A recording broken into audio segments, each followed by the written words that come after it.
안녕하세요. 조선과 세계를 연결하는 주간 조선타임즈입니다.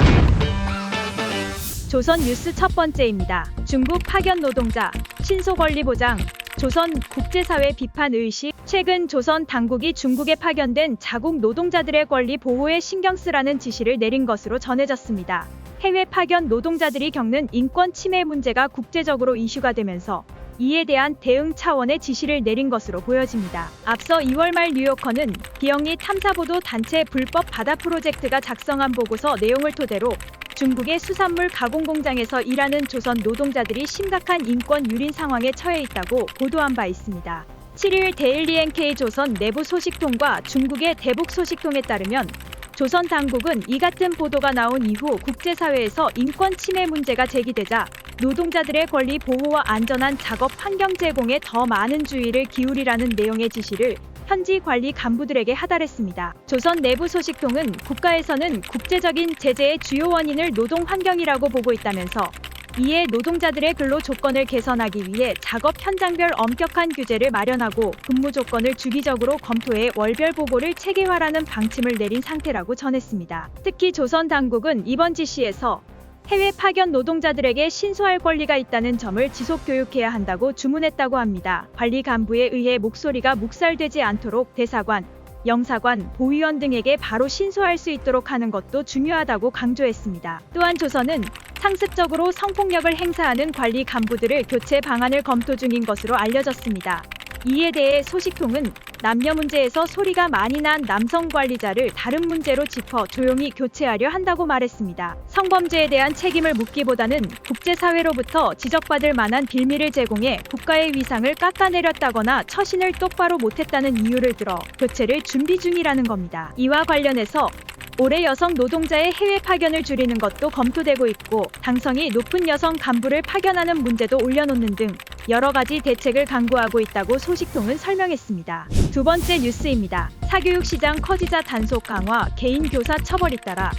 최근 조선에서 사교육에 대한 단속이 강화돼 법적 처벌을 받는 사례가 잇따라 발생한 것으로 전해졌습니다. 8일 데일리 NK 함경북도 소식통은 4월 말 청진시에서 30대 여성이 개인 교사로 활동하다 단속돼 6개월 노동단련대 처벌을 받았다면서 이 여성은 자기 집에서 소학교와 초급 중학교 아이들에게 춤을 배워주다가 법적 처벌을 받았다고 전했습니다. 최근 조선에서는 학부모로부터 따로 돈을 받고 학생들에게 국어, 수학, 외국어와 같은 주요 과목이나 악기, 춤, 노래 등을 가르치는 개인 교사가 늘어나고 있는 추세입니다. 소식통은 요즘은 학교에 가도 초보적인 조선글조차 제대로 배워오지 못하는 데다 내라는 돈도 많아 그 돈으로 차라리 개인 교사를 붙여 집에서 공부시키는 편이 훨씬 낫다고 생각하는 부모들이 많다면서 그래서인지 개인 교사들의 인기가 날이 갈수록 상승하고 있다고 했습니다. 실제 소학교 3학년생 자식을 둔 청진시의 한 주민은 학교에서 꼬마 계획부터 시작해 이 구실 저 구실로 돈을 내야 하고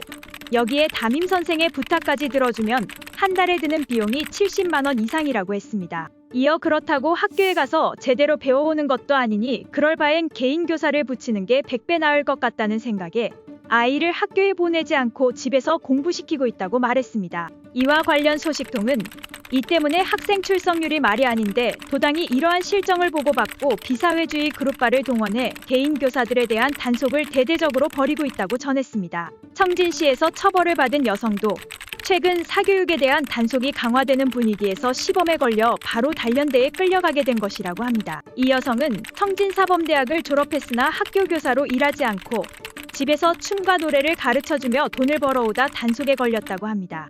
청진시에서는 앞서 지난달 20일에도 소학교 학생 3명에게 개인적으로 수학을 가르치던 40대 여성이 단속에 걸려 6개월 노동단련대 처벌을 받는 일이 있었습니다. 소식통은 학교에 출근해봤자 학부모들에게 국어라는 삶을 살아야 하는데 누가 교원을 하려 하겠느냐며 단속으로 당분간은 조용해질 수 있어도 교원들의 먹고 사는 문제나 학교 교육의 질이 나아지지 않는 한 개인 교사는 절대 사라지지 않을 것이라고 말했습니다. 세 번째 뉴스입니다. 조선 상인들 마이너스 장사 신음, 환율 상승에 손실 커져. 최근 조선에서 위안화 시장 환율이 상승하면서 장마당 상인들의 손실이 더욱 커져 생계 위협이 더해지고 있는 것으로 전해졌습니다. 3일 데일리 NK 양강도 소식통은 최근 해산시 장마당 장사꾼들이 위안화 환율 상승으로 인해 미누스 장사를 하고 있다면서 대부분 밑돈 부족으로 도매상들에게서 상품을 외상으로 받았다가 판매 후에 중국 돈으로 계산해 물어주는 방식으로 장사하고 있어 환율이 급등하면 손실이 더 커지기 때문이라고 말했습니다. 실제 해산시장의 조선원 위안화 환율은 최근 1,800원대까지 오른 상태인데 이에 대해 소식통은 상품 회전이 빠르지 못하니 환율이 낮을 때 받은 상품값을 오른 환율대로 계산해 갚아야 해 미누스 폭이 크게 나는 것이라고 설명했습니다. 받은 상품을 중국 돈으로 팔아 외상을 갚는다면 환율 상승 여부와 관계없이 대금을 처리하면 되지만 조선 돈으로 상품을 판매하면 오른 환율을 적용해 환전 후에 대금을 갚아야 해 손실이 커진다는 이야기입니다. 특히 쌀이나 옥수수 같은 곡물이나 사탕가루, 만내기 등을 판매하는 시장 상인들의 손실이 큰 것으로 알려졌습니다. 소식통은 곡물과 조미료들을 사는 사람들은 소량씩 국돈으로 구매하기 때문에 파는 장사꾼들도 어느 정도 판매가 된 다음에 금액을 모아 한꺼번에 환전해서 도매상들에게 외상한 돈을 갚는다면서 다만 그러는 사이에 환율이 크게 오르면 장사꾼들이 그 부담을 떠안을 수밖에 없다고 했습니다. 그러다 보니 현재 해산시 장마당들에서는 소량이든 대량이든 상관없이 상인들이 무조건 중국 돈만 받으려 하고 국돈으로 물건을 사려는 사람들에게는 1위안에 1,900원으로 계산해 받으려 하고 있다고 합니다. 예를 들어 22안짜리 물건이라면 중국 돈으로는 똑같이 22안을 받지만 국돈으로는 38,000원을 받는다는 겁니다. 또한 소식통은 돈벌이는 안 되는데 먹을 쌀이 없으니 일부 장사꾼들은 상품 판 돈을 먼저 식량이나 생필품 구매에 사용했다가 빚 단련에 시달리고 있다면서 당장 급한 문제를 해결하긴 하겠지만 이러면 이자가 또 쌓이게 되니 결국에는 더 큰 빚을 지게 돼 더 깊은 늪으로 빠지게 된다고 말했습니다.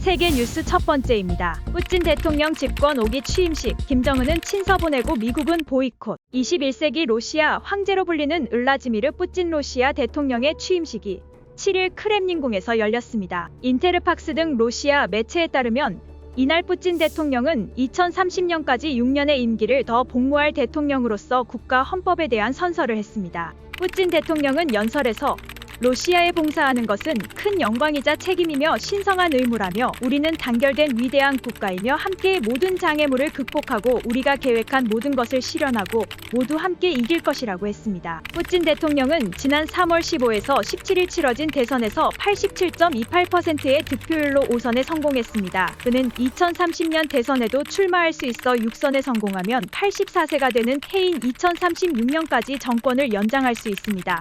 이렇게 되면 사실상 종신 집권이라 할 수 있습니다. 2022년부터 이어지는 우크라이나 특별군사작전으로 팽창주의적 야심을 대놓고 드러낸 푸틴 대통령은 이번 임기 동안 로시아 안팎의 혼란을 잠재우기 위해 내부 결속을 다질 것으로 보입니다. 한편 이날 취임식에 미국은 참석하지 않았습니다.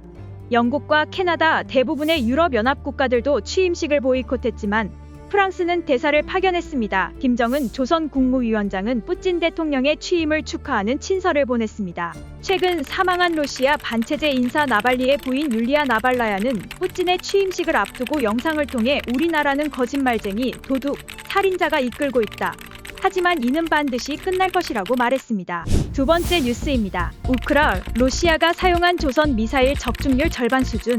우크라이나가 조선이 로시아에 제공한 미사일의 타격 성공률이 절반 수준에 그친다고 주장했습니다. 7일 외신 보도에 따르면 우크라이나 검찰총장실은 로시아군이 지난해 12월 말에서 지난 2월 말 우크라이나에 조선산 탄도미사일 약 50여 발을 사용했지만 이 중 절반가량이 공중에서 폭발에 의도한 목표물을 타격하지 못했다고 분석했습니다. 우크라이나 수사관은 조선 미사일 50여 발 중 21발 잔해를 정밀 조사한 뒤 이 같은 결과를 도출했습니다.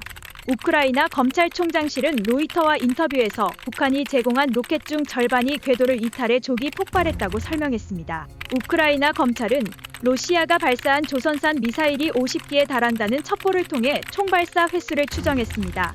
잔해물을 수거할 수 없는 경우에는 미사일의 비행 궤적과 속도, 발사 지점 등을 살폈다고 검찰은 설명했습니다. 미사일은 로시아, 서부 벨고로드, 보로네시, 쿠르스크 지역 등 여러 곳에서 발사돼 우크라이나 수도 키이우와 폴타바, 도네츠크 지역 등에 떨어졌습니다. 이 공격으로 약 24명이 사망하고 115명이 부상당한 것으로 전해졌습니다. 다수의 주거용 건물과 산업시설 또한 파손됐습니다. 이렇게 추정해낸 미사일 중에는 북한판 이스칸데르로 불리는 KM-23 단거리 탄도미사일도 있었던 것으로 전해졌습니다. KM-23은 지난 2월 27일을 마지막으로 사용됐습니다. 한미일을 포함한 서방에서는 러시아가 유엔 안전보장이사회 결의를 위반해 조선산 미사일과 탄약을 우크라이나에 사용하고 있다고 주장하고 있지만 러시아와 조선은 서방의 주장일 뿐 증거가 없다며 무기 거래를 부인하고 있습니다. 지금까지 한 주간의 세계와 조선의 소식을 전해드리는 주간 조선 타임즈였습니다. 다음 주에도 알찬 소식으로 찾아뵙겠습니다. 감사합니다.